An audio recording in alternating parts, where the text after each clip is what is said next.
So on the onset, anything that brings women to parity with men, I will support.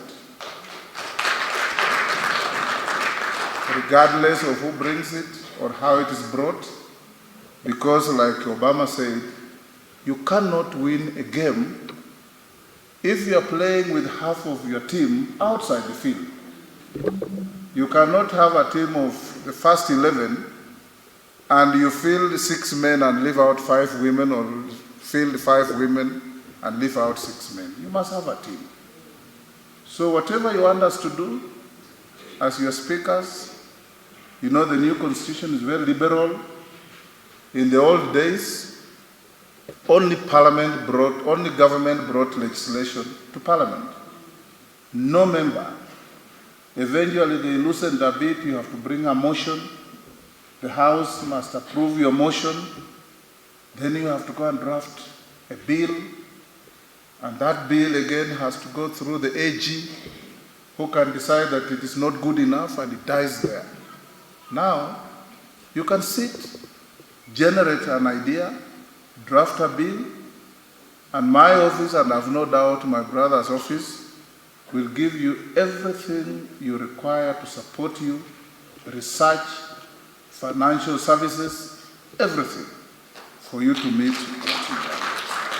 In fact, some of you have already brought some bills which I have readily approved and forwarded to committees to look at so that they can be able to help elevate the gender equation to a level it must be. We have just come out of an election in which women candidates recorded one of the best performances in the history of elections in our country. We now have 102, if I'm not wrong, 102 women parliamentarians domiciled in the Senate and in the National Assembly, 63 of them newly elected. The elections also ushered into office 7 women governors, the highest number so far. Further, the polls yielded 727 elected and nominated women MCAs out of the 2,156 MCAs presently serving in county assemblies.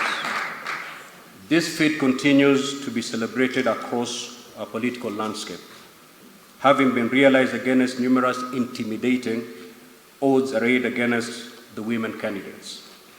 The message that should ring loud and clear across our land presently and going forward is that political leadership in this country is no longer preserved of men.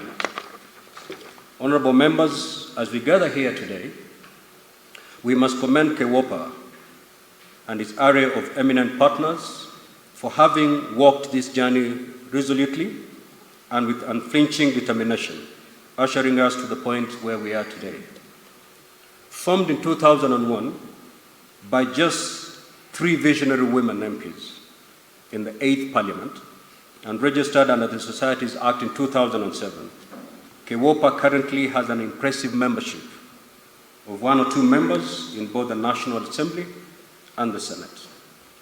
To borrow its own description of what it stands for, KEWOPA is a cross-party caucus for all women parliamentarians that works to promote and protect democracy and advocate for women's rights.